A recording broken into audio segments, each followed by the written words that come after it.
How's it going, people? Welcome back to the channel and welcome back to the Fourever Arsenal podcast. Hope you're all good. Hope you're all well. It's been a couple of weeks for me. Hope you enjoyed the show last week. Dan Potts stepped in for myself. This week, Dan Potts is back, stepping in for James. Dan, what are you saying? You good? Yeah, really good, man. And saying off air, it's getting interesting this window now, man. There's lots of ups and downs of it already, and it feels like it's just opened. And listen, I said last time, it's like going to the dentist. You just want it over and it to be nice. Do you know what I'm saying? And that's what I feel about this window already, man. I can't lie. That's how I feel about most windows. Yeah. As much as you look forward to them and you want to see, Arsenal flexing a little, as soon as it comes around with all the rumors flying around, with all the opinions, with all of that nonsense and the noise on Twitter, it does become somewhat jarring, and you just want to see football return and all of this transfer stuff put behind us. But we're here. Transfer stuff is the headlines, and we've made 105 million bid for Declan Rice. Not sure how much of that. Well, it's 100 million definite. Not sure how much of that 100 million is up front. So apparently that's what West Ham are considering now. So it hasn't been accepted, but nor has it been rejected. And since the last time we've spoken, Manchester City have made their interest more concrete with a 90 million bid, I believe it was. 80 million definite with 10 million added on. Where do we start? Lee, Jordan, I haven't spoken to you guys in a while, as well as Dan. But Lee, let's start with you. I mean, 105 million bid for Rice. Should that do it? 100% it should, you know what I mean? Listen, I don't think he's worth 100 million. I think like 80 million.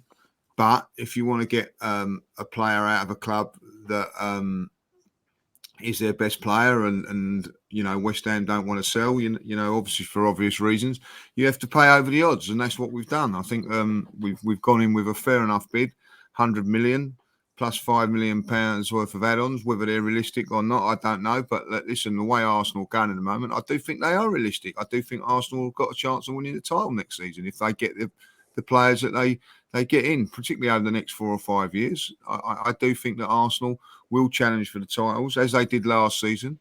If they get the players in that they need, then those add-ons do become realistic. But listen, I will say a lot of I've just picked up on Twitter because I've been waiting around for the last 20 minutes. I don't know if anybody else is, but I've been sort of like looking at Twitter because of that. I don't know the reason why I've been here doing nothing again. But anyway, that's another story. And I was then looking at it, and I will. One thing that I do believe is that, you can go and get Havertz from Chelsea because they need to sell. You can go and get Timber from Ajax because they're a selling club. The top end players are hard to get hold of, you know what I mean? And it's going to take a lot to prize them away, a lot of negotiating. And let's be honest, we haven't been on the top table for a very, very long while when it comes to transfers. So I do think we've got to be patient. I'm looking around at other clubs as well. Like, no one's really pressing the button yet to get them the big signings over. So we'll have to wait and see. I think where the meltdown's coming a little bit is the Kai Havertz one, because it's like 65 million. I see Maddison's going to Tottenham for 40 million. I know, like, Dan's a big fan of his, like, not no more, I take it. But, there does seem to be good bargains out there. But listen, I'm going to take the positive from it. If Arsenal are prepared to spend £65 million on Kyle Havertz, they've got money. Simple as that. That's how I look at it. So I'm going to try and be patient on the deal. I do believe that Declan Rice has said that he wants to go to Arsenal. I don't think whether Manchester City are coming again, I don't know. But listen, it's up to West Ham now, and we've put the bid in. We've matched what I think everybody says that we should be. I think people were going, let's just pay him the 100 million. Well, we've put that on the table now. So I don't really know where we go from here, really. Do we walk away? I don't know. I don't know what we do, or we just keep that bid on the table. I don't know how this is going to pan out, if I'll be honest. I think I agree with you in terms of Arsenal being his preference. I think since January we've heard a lot about that. I just think Manchester City weren't always part of this conversation. It tended to be Chelsea, Man United, and obviously Arsenal, and rumoured to be potential next club for him. That's why, as much as his preference might be Arsenal, with Man City in it now, you can never eliminate them. His preference might be to stay in London, but if we can't if we can't match what West Ham want to value Declan Rice at, and Manchester City can, then I'm sure he'll be a Manchester City player as much as his preference might be Arsenal's, like Mudrik's was in January apparently. So I wouldn't lean too much heavily on that. But Manchester City made a hefty bid themselves, 90 million. I'm sure they will follow it up. I mean, I just don't see them. Jordan, do you see Man City following up now that we've kind of increased on their first bid? No, I don't. Turkish. I don't think they will. I think we've seen this before with Manchester City, where a player they've been interested in, they have made bids for, and they've got to a point where they've then decided, okay, yeah, this person isn't. We're going to evaluation that is beyond what we put on this player. The first time they did it was, I think, with Harry Maguire. Let's not forget they did it with Harry Maguire. Then United went bigger, and then they said, "Cool, you can have him," and pulled out. They did it again with Cucurella last season. Then they was like, "Yeah, cool, no, 55 million. No, we're not paying that for Cucurella. No problem." And they pulled out, and I think they will pull out here. Now, you could argue that Declan Rice now is better than Harry Maguire was then and Cucurella was then. So maybe they will, but I don't think they will. There's lots of theories going around Turkish about whether Man City even want this player, and if there's some kind of like conspiracy going on where I don't know if you heard it, where Man City are bidding so that Arteta can tell the board, look, I need the money, up the bid, or if it's just a kind of another conspiracy theory I've heard is to try and eat out Arsenal's transfer budget. I don't know about all of that. It's a lot of money to spend to play games. Do you know what I mean? So I'm not sure I necessarily believe all of that. And it's not like there isn't a position for Rice to play in that Man City team. There quite clearly is. So I do think they want him, but I think that they will get a cap and a ceiling as to how far they'll go to try and get him. I mean, everyone knows my thoughts on Declan Rice. I think the deal will get done. So I'm not going to keep whining on about whether I want him or not. He's not the guy that I want, especially for 100 mil. I just think this is crazy. But hey, the club are being pushed to pay that fee for him. What is annoying me, and I went on a rant last week about how much I really hate the transfer window, and I hate all the noise that goes around it. I hate it. I hate all this crap. But what makes it worse is I'm really upset that James isn't here this week as well, because I'm going to come for James today, because it's people like James I've seen, and Lee mentioned it there as well, that just say these things without any kind of real foundation. So all I've been hearing, Turkish, for the past 3, 4, 5 weeks is, oh no, it'll get done because Rice wants to come to Arsenal. Who said that? When did Rice ever say that? Yeah, I'm with you, man. And I think Arsenal fans say that because it makes their agenda to try and get him to come to us look stronger. Declan Rice has never ever said my preference is Arsenal, and for me it embarrasses the Arsenal fan base, because we did this with Mudryk last season. Everyone was saying to me, he wants to join Arsenal. He wants to join Arsenal because he took pictures of Arsenal games or he followed Saka on Instagram. Mudryk did not want to join Arsenal. Mudryk wants to come to the Premier League. The only thing was, there was only one team coming in for him. So he made it look like he wanted to join Arsenal because there was only one team coming in for him. And all the Arsenal fan base keep perpetuating these narratives and that are based off of nothing. How do we know Declan Rice wants to come to Arsenal? And I think Dan Potts was saying just before we came on air, Turkish, all this talk about, oh, he wants to stay in London, he's got a young family. What, Manchester's that far away? Do you really think London will be staying in London with a defining factor in whether he goes to City or Arsenal? Come on, an extra 50 grand a week, I'm going to Manchester. Going to the treble winners, I'm going to Manchester. So the Declan Rice transfer saga is one thing, but what makes this whole thing for me even worse is the Arsenal fan base really lying to themselves and perpetuating things that are just not true to try and tell themselves or convince themselves that he's coming to Arsenal. And that for me is a big frustration. No, I hear you. Dan definitely agrees. Dan, I mean, this 105 million bid, does it give you more confidence that Rice will be an Arsenal player? Or do you think there's more twists in the tale to come? I think there's more twists. I think they're trying. What West Ham have done is they've played it quite nicely, in my opinion. Not nicely if you're an Arsenal fan. But Sullivan sat there and said, just get this bidding war started. And at the moment, it's starting to happen. We're seeing a bidding war. A lot of people that I speak to that aren't Manchester City or Arsenal fans are going, why the hell are you two still in for this? This guy's good, but he's not worth 115 million. Just walk away and go get Caicedo or somebody cheaper. But I think for me, I kind of disagree with that, because if that's your number one target, we need to try and get these over the line sooner rather than later. Every window we're talking about plan A's. Oh, okay, we'll go back to plan B's. You know, Jordan's just mentioned Mudryk there. Everybody says, yeah, but that would have been dreadful. That's not really the point. The point was we wanted him and we didn't get him. We wanted Caicedo. We missed out on him and got Jorginho. We're going to miss out on Caicedo again, potentially, and he's going to go Chelsea, potentially, or somewhere. We can't miss out on Rice. Like, if we get to the end of this window and we haven't got Rice and Caicedo, or Rice or Caicedo, or neither, this has been a disaster of a window again. So I think that there will always be Arsenal fans out there that are optimistic and positive and say, well, it was a lot of money, we walk away. Because there's a lot of, I call them Arsenal accountants, they think it's their money. Like, let's actually just get this guy over the line and start acting like a big club, because that's what Chelsea and City and the guys we're supposed to be trying to compete with are doing.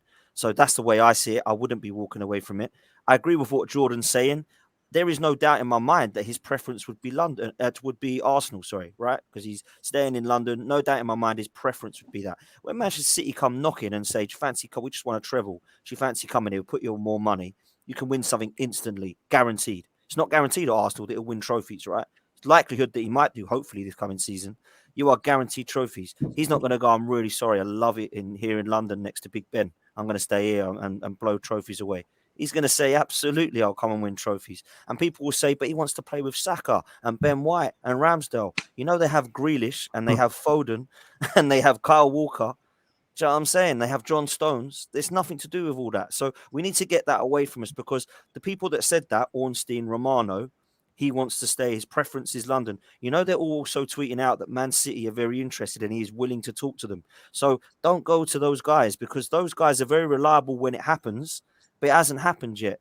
So I don't really understand this obsession with Declan Rice only wants Arsenal. He will only stay in London. I don't know who said this, but it must be absolute gospel, because everyone's talking about this. But if you talk to a lot of other fans, they're like, yeah, I just don't think that's true. So it's not disaster yet. We've put in a massive bid. It's a hell of a lot of money, in my opinion. The problem that I think we're going to have is that we're trying to pay it yet again over like 5 or 6 years. Whereas I think Manchester City's bid that was rejected only yesterday was around 90 million with add-ons over 2 years. So we're going to have to try and hit that mark. There's a lot of rumours as well that we're quite close. We're only a year apart in terms of these installments now. So I imagine we'll go back in again, but it will be our last one. And I actually disagree with Jordan. I think Man City will come in again. I do. I think this will be a bit of a bidding war now. So we'll see what happens, man. I think Dan makes a great point there. Preference, right? There's a difference between preference and saying you only want Arsenal. I have heard it on good authority that the preference is Arsenal. Nothing to do with London. I feel like, you know what I mean? People going, oh, it's because of London and all that. Like, the preference is Arsenal because of the project. The preference is Arsenal because they're the ones that have shown a lot more interest and everything like that. But it's not Arsenal or nothing. Yeah. You know what I mean? There's a difference. If Arsenal don't agree a deal with Manchester City do, then you know, he's not going to turn around and say that I'll stay at West Ham for another season. I think that's where the things are. And everybody keeps saying to me, like, oh yeah, you're going to go at Man City, like, you know what I mean? What to win trophies, yeah, or to play under Pep and things like that, like. Yeah, well, Pep's only got another year left, and we don't know. He don't know if he's going to be actually staying there. Also, with Man City, a lot of people forgetting is that they've got these 105 misdemeanors under their belt and all that. Like, you know, I don't think this is a great project as what everybody keeps saying it's going to be at this moment in time. Like, you know, that's me as a player. I'm going to be really honest. You know what I mean? If you've got a couple of clubs interested in you, you know, money does talk. I get that. You know, but also, like, it does when you sit there and you talk about it. Well, where do you want me to play? What do you want and all that? Like, it does seem to me that Manchester City have not really been that interested in him until we've lost a couple of players. So maybe that is another reason why he may be like holding out for a move to Arsenal, and also what it's starting to get me a little bit. Even Arsenal fans, as well as West Ham fans, saying, why would he want to go to Arsenal? Because, you know, we got Manchester City. When Man City come calling, that's it. Well, Yeah, you know what I mean? I don't. What, Arsenal not going to win trophies in? Have you not just seen the last season? What's gone on in the last season? What we can't build on in that? Like, you know, Arsenal are a massive football club. I think people forget that, how big that we are. Yes, we've been in the doldrums over the last 5, 6, or 20 years, you could say, since the last title, like, you know. But we're capable of getting back to those heights because we are that club.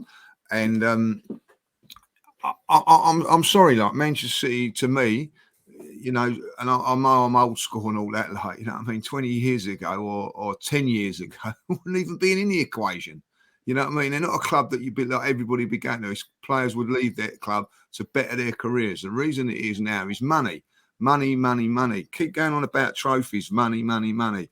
Well, I'll tell you what. I'm going to say this now. Has Phillips really enjoyed winning trophies this season? Has he really? He's won trophies. Yeah. For me, you know, what the first thing first is you're a footballer and you want to win trophies, winning, playing week in, week out. Now, I do think that Declan Rice, whether he goes to Man City or Arsenal, will play as many games for Arsenal as he will for Man City. I don't believe that for 1 minute, that he's not going to be a Phillips sort of a signing. But there are players, and there is players in Manchester City that I'm pretty sure are frustrated that they don't get as much time as they would like or want to. I think that's a big thing for me. I just think we're saying all these things, Lee, because we're Arsenal fans. You mentioned the word project, and you've got it on authority, good authority, that his preference will be Arsenal, and maybe that's true. I'm not calling you a liar, but what about the Man City project? The project of playing under arguably the greatest manager of all time. What about the Man City project of playing next to arguably the greatest midfielder on the planet? What about the City project, playing behind the greatest striker in the Premier League right now? What about that project? I take your point about the 115 charges coming up. That's going to be 2 years away at least. Pep said he's going to finish his contract. That's 2 years at least. I'm sorry, if we wasn't Arsenal fans, we wouldn't be making this argument. If you look at all the bare facts, Arsenal right now is an exciting project. It clearly is. Arsenal are on a good trajectory with good young proper players. Why hasn't Bellingham gone there? Pardon? Why hasn't Bellingham gone there then? Because Real Madrid are the biggest club in the world. Well, they're not with the project that Manchester City got. Manchester City got everything. No. But what we don't know if Man City went in for Bellingham, do we? I don't think Man City went in for Bellingham. I don't know. If Man City's gone in for Bellingham, he's got a choice to make. But as far as I'm aware, they didn't go in for him. And Pepe began at Man City then, wasn't he? Every top player will go to Man City then. It doesn't work like that, Jordan. No. You're comparing Man City versus Arsenal, and then now you compare Man City versus Real Madrid. I'm saying if you put all the pros for going to Arsenal on the table and all the pros for going to City on the table, there's significantly more pros for Manchester City. Significantly. Harry Kane didn't go there. Didn't go where? Didn't go Man City. Because Levy blocked it. There you go. He wanted. No, but that wasn't Kane's fault. Kane wanted to go. That's the point I'm making. Didn't go though, did he? No, but because the club. I'm saying if the player has the choice. As a player, he could have done lots more things than what he did, but he didn't. And then get this with the Harry Kane thing, like, you know what I mean? Yes, we want you, Harry. Yeah. I'll go on strike and ruin my reputation at Tottenham, which he did, right? Don't worry about Harry. We're not paying that. We're going to get Haaland. Don't think that Man City are this lovely, lovely, lovely club that treat people rightly, because they don't. I never said Harry Kane. I never said that, and I think that was more about Harry Kane not wanting to further piss off the Tottenham fan base putting a request. But my point is, Arsenal fans have told themselves that what they are offering Declan Rice is on par, if not more, than what Man City are offering, and it's just not true. No, you can't compete with the. I agree, you can't compete with the money. It's just not true. But there are other things that are attractive to other teams other than the money and winning trophies at Man City. I'm sorry, you know what I mean. One, you don't get a full crowd all the time. You know what I mean? Like at the end of the day, you ain't going to get the fan. Come on, they haven't got the fan base. They haven't got the fan base of an Arsenal or Manchester United. I agree. Right? Or Liverpool. I agree, but that's not a defining factor. No, but it's something. Come on, we're clutching now. No, I'm not clutching, because at the end of the day, that is what gets Liverpool players, right? Liverpool, you know what I mean? You don't think that Liverpool are on the same par as Arsenal as far as stature and things like that. Well, they get players over the line because they're Liverpool FC, right? Whether you like it or whether you don't, that is something that Manchester City will never get. Like, you know, as it is with Arsenal, like, you know, and Manchester United as well. You have to say that you have to bring them into the equation as well. Why do Chelsea and Manchester City get all these players? It's not because of the club and the stature around the club. It is financial package, the financial package, and obviously, like with the financial package and the way things go, that the guaranteed trophies. Now, 2 years ago, Jordan, and I'll be really honest with you, why are people not hell bent on going Chelsea at this moment in time? Because the guarantee of trophies probably isn't there as what it was. You know what I mean? But the money's still there. But they don't want, why they decide to go now. If Chelsea and Manchester City are on the board now, right? People will go, oh, I'll tell you what, I'll go Manchester City now because do you know what? Manchester City guaranteed the winning trophies. They're not winning, because Chelsea are a great club and all that. Like, and that is the problem that Manchester City have got. Manchester City can't compete in that end, but they can with the financial side of it all, like, you know. And I'm still going to say it now, you know, if you've got charges coming over your head, good luck if you want to go there, like. And I hope you are playing in Division 2 in a couple of years' time, like, you know what I mean? That's how I feel. I don't think they'll be relegated personally, but I just think even the package, I think if Arsenal offer 10 grand more, I still think Manchester City are attracted to Declan Rice. They're the ones for me that I was worried about coming in. I was not worried about Man United, Newcastle, Liverpool, Chelsea coming in because I really felt like the season we just had and the exciting project that the guys had mentioned was enough. But when Man City come calling and can guarantee that, they were the only ones that I was worried about. And I understand what Lee's saying in terms of some of the pros and some of the cons. But I just think at the moment, I think where Lee's points are for the cons, I think they're maybe 2, maybe even 5 years away. That they reckon this whole charges thing is going to take 4 years anyway, right? So that nothing's going to happen for 4 years. Declan Rice will be 29 at that stage. Do you know what I mean? So he's still got another move in him if it does all go wrong. So they do worry me because they've got the money. They can blow us out the water. I'm surprised, and I don't know what you guys think about this, that their first offer wasn't enough to blow us out the water. I thought if they wanted to, if they really want this guy, they could just go, there's 120 million, we'll give it to you in 2 years. Let's get him here. They haven't done that. It's like been trying to get close to their mark. And I agree with what Jordan was saying in terms of they walked away from Alexis Sanchez. They walked away from Cucurella. They walked away from Harry Kane. They're not afraid to walk away from Declan Rice because they would do that.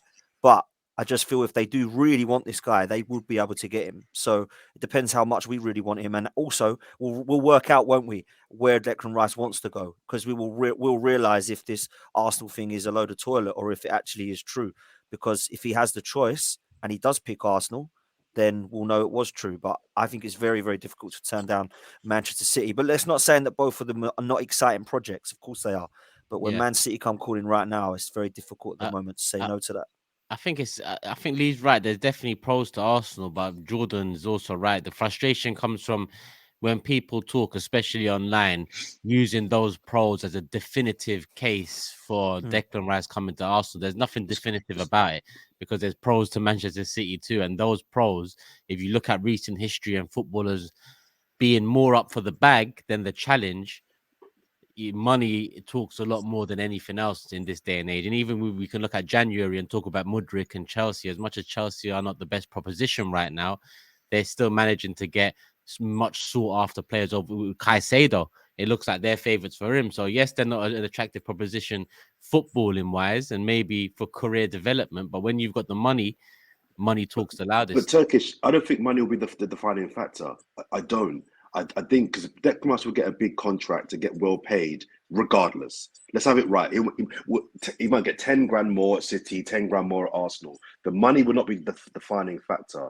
The defining factor will be what he is most excited about. And for me, most players, the first thing that most players look at is, I want to win. Now, Arsenal could win next season. I think Arsenal will win something next season. But I think we can all agree on this call here. Man City are guaranteed to win at least one trophy next season, right? Yeah. So that for me gives Man City the lead. If the money is not differential, it's got to be about trophies. Cool. Pep Guardiola or Arteta. Be honest. Who do you want to play for? 100%. You're right. Pep's one of the greatest. So Saka or Kevin De Bruyne. Who do you want to play with? Again, De Bruyne's world Things that level. I'm saying that are the real reasons that I think will really be he'll be considering. I think they will. I think Arsenal will get him now because I don't think City will bid again. And Dan may be right. Maybe they will. Maybe they won't. I don't know. But let's not pretend like if all cards on the table and it's an equal race, Declan Rice ain't coming to Arsenal. He ain't coming to Arsenal. I disagree. Like, you know, what I mean, why wouldn't they? There's nothing to do with my Arsenal hat on or whatever. Like, I'm talking as a player. You just said about De Bruyne. He's 31, 32. Where's he going to be in 3 or 4 years' time? Where's Saka going to be 3 or 4 years' time? You know what I mean? Like, Declan Rice is 22, 23, 24. Now, I get the fact that Manchester City, right, will have the money to replace the De Bruyne. But like, if Arsenal replaced the Patrick Vieira or Thierry Henry, have Manchester United replaced their players of Roy Keane and all that? No. Why? Because they don't come around very, very often. And the De Bruyne doesn't come around very, very, very often. So where's the next De Bruyne? I don't really see one at this moment in time, if I'll be honest, coming through. If anybody can, like, let me know. Like, you know what I mean? I think it's a very, very good player. Also, which I think you have to take into account, they've just won the treble. Now, I think that Manchester City, you know, look, listen, I'd like to know. Don't say it, Lee. Don't say it. I'd like to know what it's like to win the treble. It must be a fantastic achievement, and I'm pretty, you know, and it is.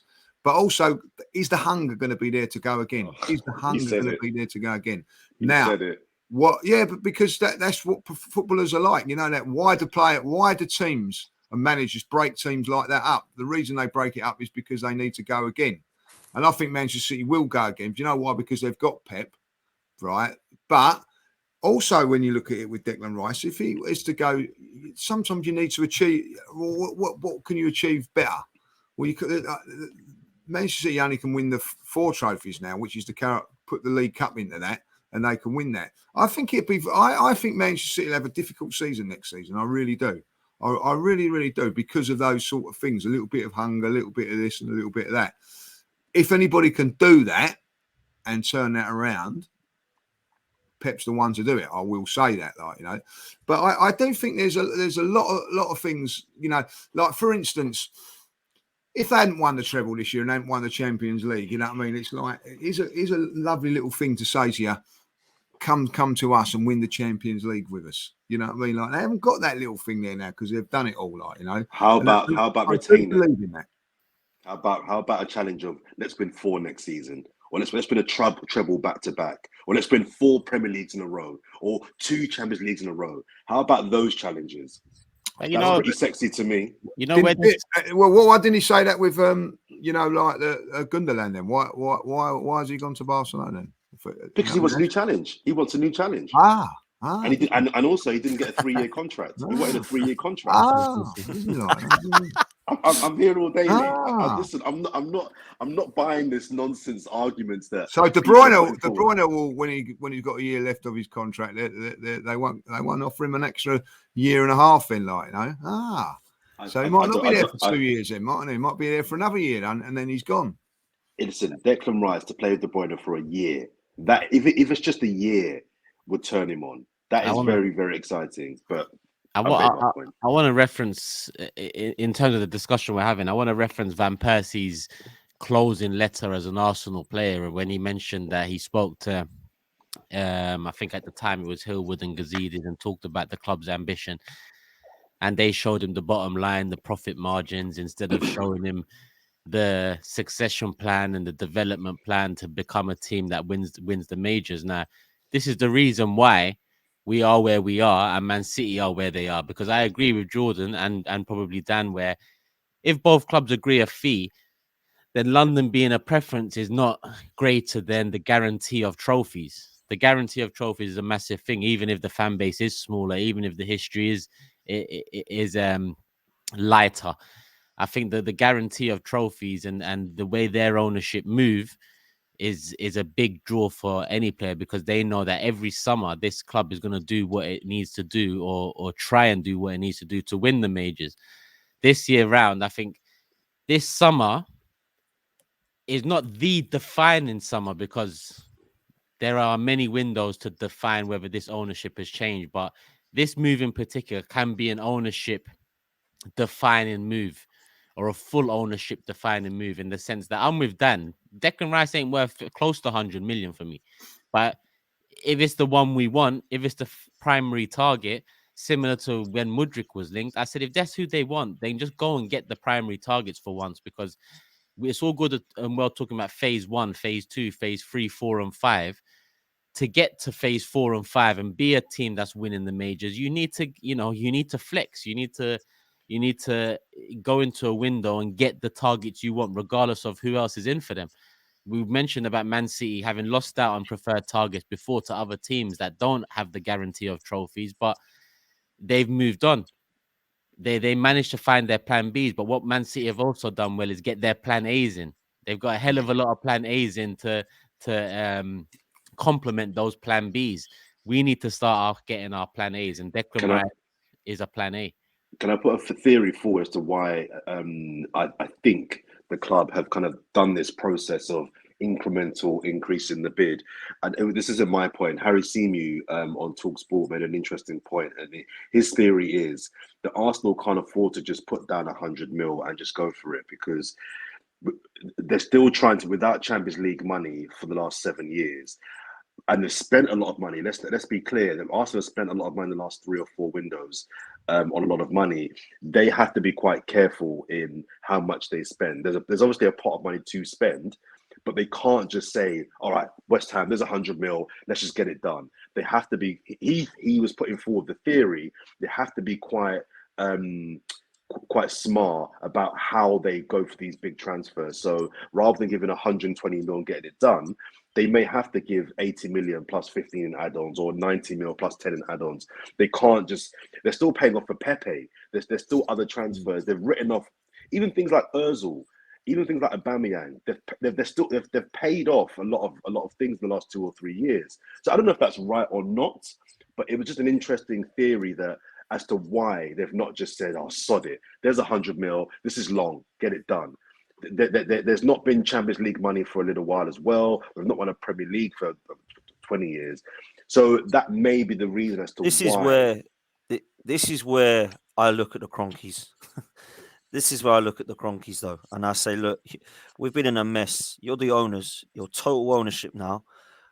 We want Declan Rice, and we're trying to scrimp and save here, it seems, over installments and over a few £1 million. Are you going to show the ambition to get this guy so we can move him in and try and move on to our next targets? Because we will hear a lot about, nobody really knows at the moment how, it's not very transparent enough anyway for me. Maybe I'm just naive to it. Who the actual sole responsibility lies. Is it the owners don't give the money so we don't get some of these deals done? Is it that Edu and Garlic and all the rest of them aren't really that good at negotiating, so we'll put the blame at them? Is it that Arteta doesn't have the pull-in power? Is it a collect? Is it 1 or 2? Is it 15 of them? Nobody knows. But I tell you what, we'll know at the end of this season, because at the end of this season, we'll know that whether Mikel Arteta is the nearly guy or that he can get us over the line because the Kroenkes have fully backed him, or we will know that Arteta actually is not the issue at all, and it's the ownership that aren't actually allowing him to have the team that he needs, because we're still left short yet again. Because the people that sit there and said that we had an 8 or 9 out of 10 window, then the same people use the excuse of squad depth weren't quite there. Oh, hang on, we just had an 8 or 9 out of 10 window. Which one is it? We'll know at the end of this season and the end of this window, we'll know whether the Kroenkes have backed us to say, right, wow, ambition to go win now, not in 5 years' time. Because it's been 20 years since we won a league and 30 years since we won a European trophy. So I don't want any more projects. This process is done. We are here. There's no more waiting 4 or 5 years. Wait for Saka to get 27. Look how good he's going to be. Look at this, look at that. Let's do it now. And that's what I want to be seeing. That window shuts and I go, boom, we've got a literally cover for every single position, and we can go and compete with Man City now. Because go on, Dan. Go on, because and just to finish off, like we're starting to sound a little bit like Liverpool were. You know, I hear Lee mentioned it earlier. Liverpool at the start of this just gone season said, "Oh, I fancy us this year.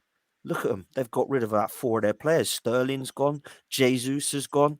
Now we're going to be doing the same as Arsenal fans. We're going to be very similar to Liverpool this season. Bernardo Silva's going. Looks like Mahrez could be off to Saudi. They've lost Gundogan.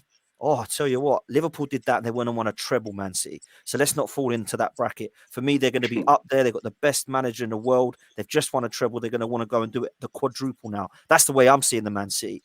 So We need to have the mindset of they're probably going to go and win all 4. How are we going to stop that? Well, we need to go and buy X, Y, Z. And I'm going to be looking at the Kroenkes and I'm going to be coming for them again. I'm sorry, they've spent a lot of money, right? They spent a lot of money, but every window we've been left short. So spend that extra money, because I think Lee said it on the last show. Spend a lot this time. You won't even have to spend that much money if you spend a lot in this year, because we'll need touching up. If we get the main 5 or 6 players that we need right now, we can touch up in the following years, man. That's what I see. That's where I see it. Has anybody seen the Cesc Fabregas interview? Well, the one a few weeks ago.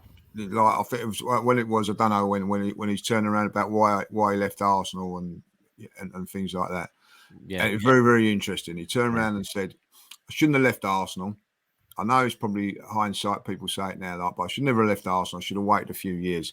But one of the reasons I left was because Arsenal weren't prepared to go over the line to win things." Like he was saying, like, you know, I felt I was swimming against the tide a little bit. Like, you know, when it comes to getting deals done, they just didn't do it. Now, and in the end, I probably should have stayed, but Barcelona come in, and because of that, that was the reason why. And it was very, very poignant what he was saying there. Like, you know, we as fans are frustrated when we don't get something over the line. So the players, so are the Sackers, so will be the players like that just signed these contracts. So I do think that there is something in the wind with that. Like, you know what I mean? Why have they signed these contracts and all that? Because they've not been promised, but they've been told we're doing this and we're doing that. And I do think that Arsenal, like, considering that, you know, like that they are going for the for Rice at the moment, they're still getting other deals done as well. Like, you know, whether you like it or whether you don't, 65 million for Havertz is a lot of money. So, you know, which some people are not agreeing with. But when Dan says, the Kroenkes have got to back Arteta, well, I'm pretty sure if the Arteta must have said, right, I want him. Yeah. For them to go and get him, like, you know what I mean? Like, so that's a big deal as far as I'm concerned now, and a big pressure on Arteta, because that's been pushed through. You know, they're going for Timber, they're going for him next, like, you know what I mean? So he's coming into the team, which seems to be done. So they're getting other deals done, like, you know what I mean? Which, if I've been really honest with you guys, we've looked at and gone, you know, we're weak in that area, like, you know what I mean? And, you know, not weak. Like Ben White has probably been playing as a right back when he probably shouldn't be, or whatever, like, you know. And then towards the end of the season, I thought he tired really dramatically. So they've got someone in to shore that up there, like, you know. All of a sudden, our defence is looking very, very strong. With unless we let players go, but we're waiting to see. So they are pushing and doing the right things in certain ways, and I do think that this Rice one is pivotal, really, because if they get that done, I think that takes a lot of pressure off everybody. I know it's a lot of money, but that, for me, and I know Dan's the same, like, you know, if they get Rice done, that takes well, at least we got that one done, takes a lot of pressure off, like, you know. So it's a massive, massive one. I think it means more to Arsenal than it does Manchester City, this Rice deal. I really do. The next 2 years are vital, and I'm not saying 2 years because I'm giving away next season. I'm saying 2 years because Mikel Arteta's contract is up in 2 years. In 2 years, Saka, Martinelli, Saliba will have 2 years left on their contract. In 2 years, we can really judge what this window we're currently in achieved. The next 2 years are very important in terms of where this process, where these phases are going. So I think that the pressure is definitely on us to get these sorts of deals over the line. I know Jordan had his hand up to say something, but 100% now is the time for Arsenal to do it, because contracts, Mikel Arteta, all these things in the next 2 years, they're up for discussion again. And when they're up for discussion, we need to be in a place where we have learned from those mistakes, Lee. Fabregas, Van Persie, how they spoke of a lack of ambition, how they spoke of looking around and not seeing many winners. I remember Fabregas saying something like that, or was it Nasri? So we need to learn from that and create that and keep on building upon that. Jordan? Yeah. I was going to just kind of respond to what Lee was saying about the Fabregas interview. I often wonder, and I don't know the answer to this question, but I often wonder if fans would ever be fully happy with the transfer window. We always say when our team just kind of get it done, get the players in that we think we need and want. I don't know if fans would ever be completely happy with whatever's done, but also to that, it's all well and good Fabregas. I'm going to defend the club here a little bit. It's all well and good Fabregas saying he was frustrated the club didn't kind of cross the line, as Lee said, and really go that extra yard. But sometimes it's not always possible. I mean, Lee, you've got a business. I've got a business, and if you spend money on something that is within your budget, but you think if I get that extra thing for my business, it could take my business to the next level. But it could also leave me in a precarious situation where I put the business potentially in some kind of trouble. You've got a decision to make. And although I don't agree with this kind of rhetoric that it's not our money, why do we care? Because it actually is our money. We all pay for Sky, we all pay for BT, we all pay season tickets. I know that's not the majority of the income for Arsenal, but it is our money. But equally, I just think to myself, if it was your money, you would also be a bit more hesitant to kind of just have that extra transfer or that extra two signings in if it really was literally your money in your hands. So I just think the club in some instances can't win because no matter what they do, there'll be fans that always want an extra striker or an extra left back cover or an extra. Do you know what I mean? Now, in regards to this window, we know what we need and we know what we want. And I think the club are, I agree with Lee, I think the club are backing Arteta. They're saying to Arteta, okay, these are the guys that you want, we'll fund it. You want 100 million for Declan Rice is a lot of money. Yeah.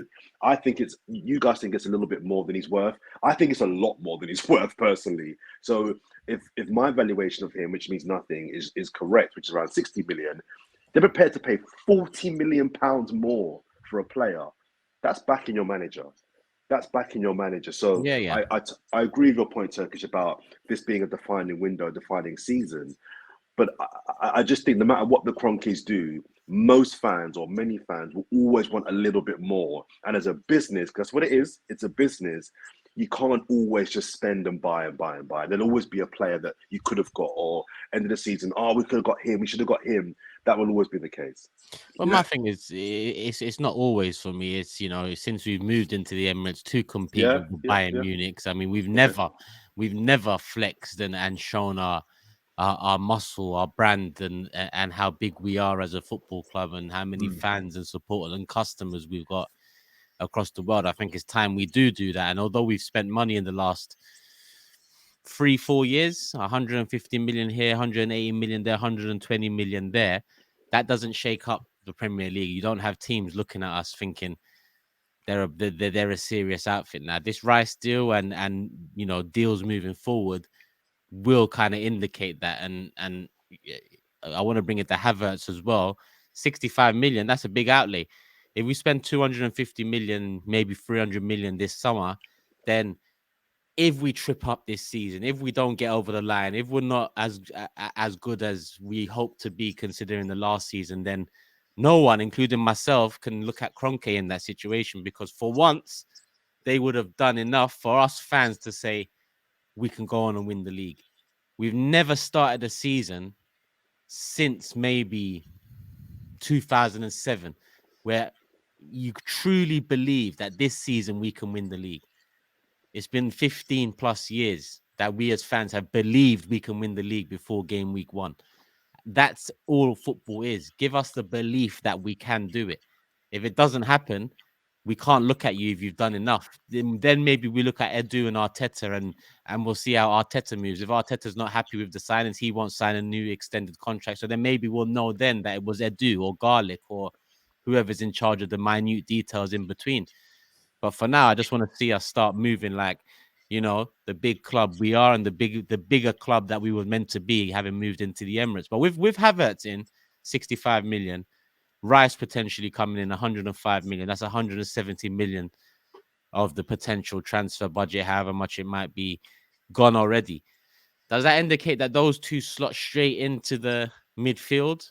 I read about 5-6 days ago that Arsenal and Thomas Partey are seeking exit solutions. So as much as I would have wanted to keep him, as much as I think it's silly losing both Partey and Xhaka in the same window, regardless of who comes in, I think depth is still a problem then. Do Rice and Havertz slot in with Odegaard in the midfield 3? Does that seem to be the presumption of these transfers, or I don't know, because with Havertz, I just don't have a clue. I don't have a clue where he's going to play. Is he a false 9? Is he a number 8? Is he a number 10? Is he Saka's rotate? I have no idea. I don't think they both slot it. I think Rice starts, but I don't think Havertz does. But that's not necessarily a negative for me. I don't think 65 mil. Arsenal not starting him. Jack Grealish paid was 100 million for the first year he was on the bench. But then we bring your argument about Man City and Arsenal up, and the same logic applies that no, but the point they can do that. But the point being, I think that Arteta, and to be fair, we've all asked for this. Arteta is building a squad of quality players. We've all said it would be nice to look at the bench and see a £65 million player on the bench, or 50. Do you know what I mean? So we can't now say, oh, what's the point in buying a £65 million player if it doesn't start? I don't think it's about that. I think it's about having quality options. That's what I think Arteta's trying. Which would be a big indicator. That would also be a big indicator that the club has changed its ways. It would, totally. Imagine if you look on the bench next season and you see Havertz, Ben White, Trossard, and another player come in. That's your bench. That's a strong bench. You got Saka on the pitch, Martinelli on the pitch, Jesus on the pitch, Timber on the pitch. I think it's more about having a squad of players where you have quality options than, oh, why isn't he playing, or he's got to start because he costs 80 million. It's like, no. No one has a divine right to start, whether you're from the academy or you're 100 mil. It's about competition and having quality options, I believe, anyway. Those prepared to spend 100 million on Modric, where would he have played? Weren't guaranteed a place in the team, you know what I mean? So I do think that's a good thing. And I do think, when you say like Arsenal moving like a big club, I do think, that they are at this moment in time by putting in these bids. But that's why it's important that they get this one over the line, because I think like it doesn't prove that you're a big club or got ambition if you keep making bids. Because I can go down to the Rolls-Royce centre today and put a bid in for a Rolls-Royce. It doesn't mean to say I'm going to get it. You know what I mean? Like you have to come out with the old ladybird on the top of the roof and driving it around. You know what I mean? You have to do that, and that is important that Arsenal go down that route. But I like what Arsenal are doing at the moment as a big club, because over the years also in the past, and this is where I'm going to give Kroenke a little bit of a break at the moment, is because we've lost all our good players, our young players at the time. You know what I mean? Like have left. We've signed up all of our top young talent at this moment in time. We kept them there, so that's got to be said as a good thing. Whether that's on Arteta, whether that's on and particularly like people like Saliba and Saka. Let's be honest, they could have gone anywhere. To any club, you know what I mean? But they've, for whatever reason, have chosen to stay at Arsenal. So Arsenal are trying at this moment to get with the big boys, and I'm quite liking that. And I'll be honest, a little bit ahead of what I ever thought we'd be doing, if I'll be honest, really. And I look at it, Havertz, 65 million, a lot of money, but. I don't know if you felt it's not my money. Can I mention 2 quick points? So I know Dan wants to come back in. I'm taking up his time. 2 quick points. One, the transfer that I'm most excited about actually is Timber. That's the one I'm really gassed about, because I never thought we'd buy a defender in this window. I just didn't. And I said for the last game of the season, we did a podcast. I said, I need another defender in. Gabriel's been great this season. I would like to upgrade on him. I don't think he'll replace Gabriel. I think he'll go right back and play the inverted right back role. But I'm really glad we're getting him, and he's a good player. He's a really good player. And that then means that Ben White is going to be your third centre-back. So your 3 centre-backs are Saliba, White, and Gabriel. That's before you get to Kivior. So that's a really good pool of options for centre-back. And my second point is, I need to start seeing some outgoings now. I need to start seeing some outgoings and some proper fees coming in for some players as well. That is important, Dan. I mean, we'll touch on that in a sec. But what's your thoughts? Yeah, man, it's a nice segue towards my point. Actually, the outgoings. I have massive concerns, lads, and I'll tell you why. Our midfield's going to be weak even with Rice if we get rid of Xhaka and Partey. Yeah, because Jordan says I don't think Havertz will come in and play. Who's going to play in the 8 then? If Xhaka and Partey are gone, we ain't got anyone. So he's going to play at the moment. He is, unless we buy somebody else. So I have big concerns about our left-hand side. If Zinchenko is playing an inverted role, and Havertz is the guy we're relying on, I think we underestimate how good Xhaka was. Coming from me, who's not his biggest fan, but I think we will miss Granit Xhaka if we're replacing him with Havertz. That is not an upgrade. I would argue to say whether Rice or Partey, you can debate whether that's an upgrade or not. I think if the Arsenal fans are honest with themselves, if it's an upgrade, then why were we comparing him to Casemiro and Rodri? Partey, he's been that good. Looks like Partey and Xhaka are going. We're going to need another midfielder, guys. We're going to need a Lavia or a Caicedo. Because otherwise, Declan Rice goes in hard first games. Oh, brilliant. Great start. 3 games out of a red card. Jorginho, in you come. We're back to square one. So we're going to need to get another midfielder in. So that does worry me. In terms of the Kai Havertz signing, I'm going to reserve judgment until he wears an Arsenal shirt, because I did the same with Ramsdale and Tomiyasu when I wasn't sure on them, and they surprised me. So maybe they've seen something with this guy. I just don't have the confidence in what I've seen in the last 3 years to think it will be an amazing signing. And I think out of all of the signings, he's the one that has the most pressure on. Arteta's got the most pressure there because he's clearly wanted this guy. It has to work. It can't not work. This he's going to spend 65 million and it not work, and have him and Fabio Vieira to look at going, wow, 100 million spent on these two, and you've let some of the other guys go. This has to work for me. And in terms of the outgoings, I think they will happen. I don't think we're going to get an amazing amount, if I'm honest, for players. I think we're looking at maybe 100 million tops for the 8-9 that we want to get rid of, because none of them are Dan, like come on, amazing. Dan. Come on, Dan. What do you think we're going to make then? Well, I think maybe not much more though. I wouldn't have said it would be an amazing amount. Xhaka and Partey will probably, I don't know if you've seen the rumours, 15 million for Xhaka and 20 million for Partey. Really? Wow. 35 million for the two that nearly won us a title. I mean, that's a steal if anyone wants them. And then you're adding maybe you're right, maybe 130, 140 million tops. I don't think we're going to be making 200 million back, 300 million back. No chance. We're talking about Cedrics and Pepes and Lokongas and Tavares. Who's going to be paying 30 or 40 million for them?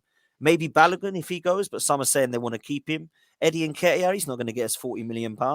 Like, we're talking about the dross, man. We're getting rid of dross here. We're not getting rid of top talent that's going to go on to win titles for players. So my point is, maybe I've exaggerated it. Yeah, maybe we'll get more than 100. But what I'm getting at is that's probably going to fund Declan Rice. It's not going to fund us 5 or 6 more players.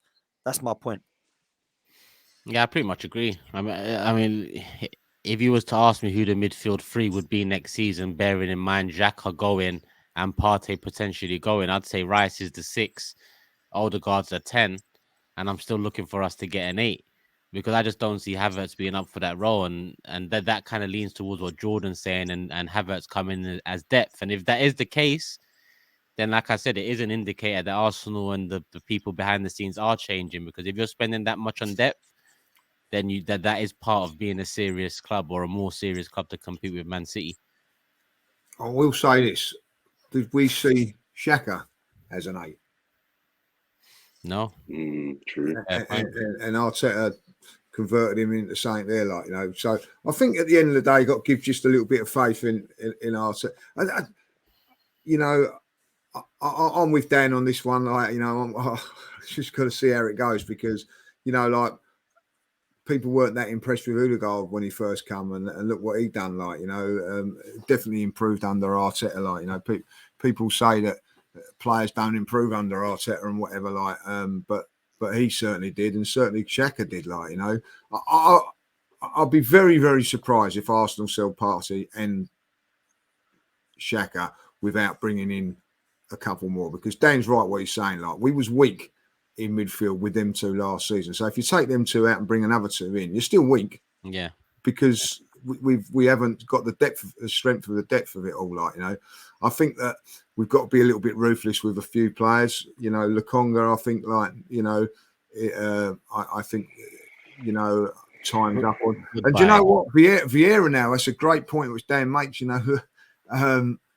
It's all right saying I'll give him another go, but if you say 35 million for him and a Havertz doesn't work, you know what I mean? You're looking at £100 million player spent on 2 players that hasn't worked. There's pressure there now, you know what I mean? I don't really see where Vieira's going to play, guys. I really don't, you know, especially when you think like Smith Rowe. By the way, I don't know if anybody's been watching the under-21s this summer. Has looked sharp. Yeah. He's looked really like... good to see, man. Good to see. He's good to see, isn't it? Like, you know what I mean? He's lost some weight. He's lost a bit of weight. He looks a lot fitter. and because of that, 2 goals in 2. Don't take away that what he does from midfield is he guarantees you goals. He does guarantee you goals wherever he plays. He scores goals. So if we can get a Sharp Smith Rowe back, I'm looking at it and going, right, well, where does he play then? But if you're going to have Havertz in front of him, and so this, I know it's a big squad and all that. So I do think that it's going to be a real thing for me with Arteta and this Havertz thing, where it really goes. Because if we do miss out on Rice, and this is how I look at it, like 65 million, like you could have got 40 million for Madison, right, and then put the other 20 million or 25 million onto the Rice deal. I know that I would put it over the top, but is it really does it matter how much a player is worth, or is it a budget? I don't care if we've got a 200 million pound budget and we spend it a lot on one player and bring in 3 or 4. I don't know, how this is going to work. But there are a few players I think that where you'd be looking at, for instance, if say a Porto or a Benfica come in and say we'll give you 30 million for Vieira, do you take that? I do. Yes, I do. 100%. I do. 100%. And I hear what Dan was saying about the pressure on the Havertz signing, and I totally agree. That signing has to work. But I'm also quite excited about that signing as well, because I'm excited to see what Arteta does with him. Because as Lee says, I think Arteta's a coach. He's a very good manager, but he's a coach. Well, the reason why I was excited about Arteta coming in is because I'd heard great things about his coaching ability. And I agree with Lee. I think it's wrong to say that he's not improved players. I would say half the squad have improved under his management and coaching. So I'm going to give him the benefit of the doubt that he sees Havertz as a project. And Arteta's a very confident man. He's very confident in his own ability. So he'll believe I can get you right. So I agree, Dan's right, that there's a lot of pressure on that transfer. He's got to have a good year. There is a lot. But I trust Arteta that he knows what he's doing. And let's talk in 10 months' time, this time next season even, and see if it's worked out or not. Cool. We're coming up to an hour. I didn't ask at the start of the show, but have you lot got comments of the day ready? Obviously not Dan, but me and Jordan. About 7:45 today, I was sort of looking through my phone and oh yeah. By 8:05, I was still looking at my phone like that. I got it all done. Are we going to talk about that quickly? Another late appearance, Jordan. What Dan ringing me and finding out have you heard from. Have you got the link and all that? I said, got the link? You know what I mean? Of course not. He's not up yet, is he? You know what I mean? Are you the cheek of it? Hold on. No. To be fair, trust me, Lee. I enjoy nothing more than taking points off Turkish. But fair's fair. He was on time. He was here. Look at the way Lee tried it. Imagine he was the one that was late. He was I'm late because I don't get the bloody thing till, you know what I mean? Like, we've got a bit. I'm under the belief, right? I don't know. Maybe I'm wrong here. Like that, we was, when we say 8:00, we're starting at 8:00. You know what I mean? 3 minutes to 8, I get the link. It takes me 15 minutes to paste it and put it on. Like, I've got it here. I've got it here. 6 minutes to 8. 6 minutes to 8. You got it. You got to double it. Yeah. 7:54 in the morning. I sent the link. Did you? Well, hold on. Go on, check it. I'll check that. Like, you know what I mean? My lawyer told me never to lie, so especially. Well, I didn't see it because at 8:02 I said to Dan, "Have you got it yet?" And he's just out. So I must have. You know why, didn't you? Because you put it on the other group. Oh, here we go. Here we go. He put it on the other group that that he set up to keep quiet from everybody else. Hold on, again. I'm going a private group between the 4 of us. I'm gonna have to shut this down, and not everybody else, so that he knows that he's not late and all that. So I'm looking at the other one, which is the normal one. Who's the admin of this group? Look. I'm gonna show right at the bottom there. What does that say? I can't see it. Hang on. Oh, James. Created by James. Yeah, but the reason that he done that was because he's probably in meetings. He's gone, we'll set up this meeting because, like, so that people don't know that Turkish is late all the time. But James has my back. That's why he's got my back, not like you.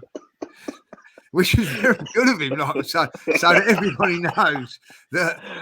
So no one knows that Turkish is like doing this all the time, like, you know. So that's the reason why. So it was in the private one, like, and not in the one that normally, like, so like.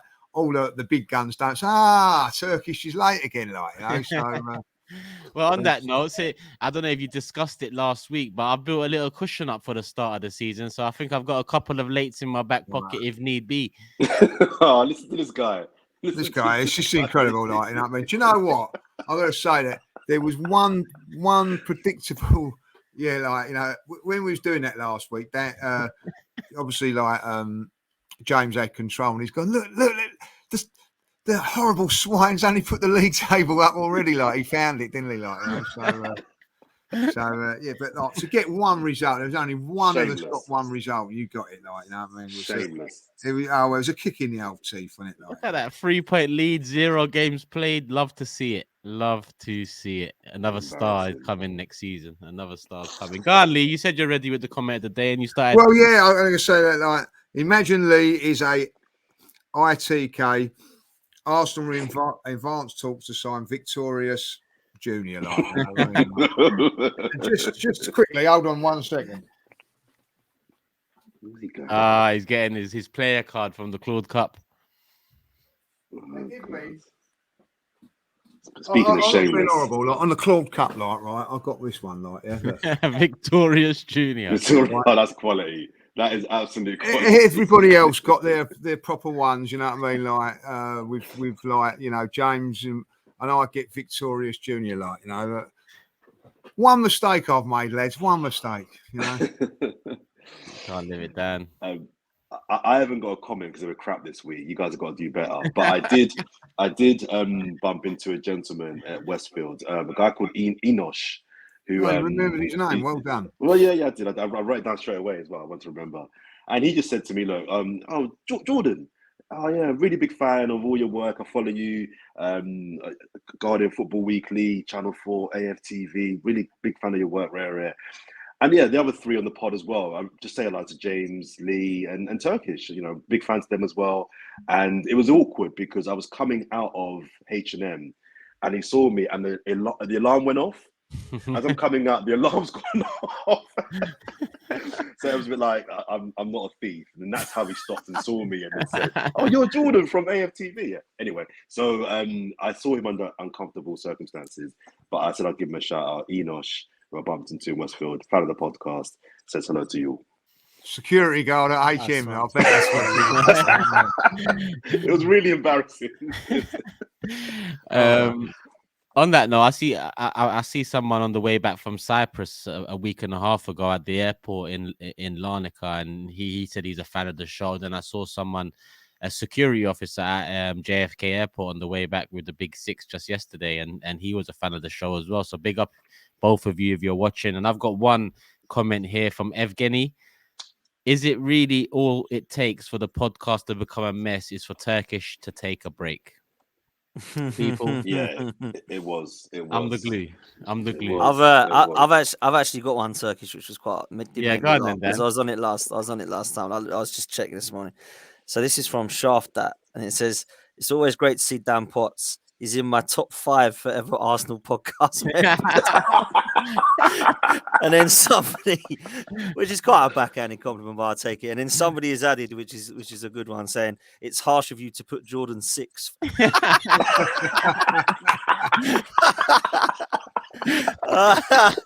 that made me laugh, man.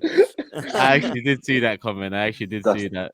That's the equivalent of Tottenham. Was it bottling? Was it two? Two horse, yeah. Come further than 2 horse race. Dan, it's been a pleasure. I think James is back next week, but we'll see you again real soon, Dan. Make sure you subscribe to Dan's channel, people. We'll put it in the description, and he's always on Lee's channel as well. And to be honest, he's going to be on this channel more too. So make sure you subscribe. Put the notification bell on. Jordan, Lee, love as always. We'll be back next week to discuss, hopefully, deals over the line and more deals to come. We'll see, people. Preseason round the corner. Love for the love. Hit the like button and leave your comments as always for comments of the day. Peace, people. We're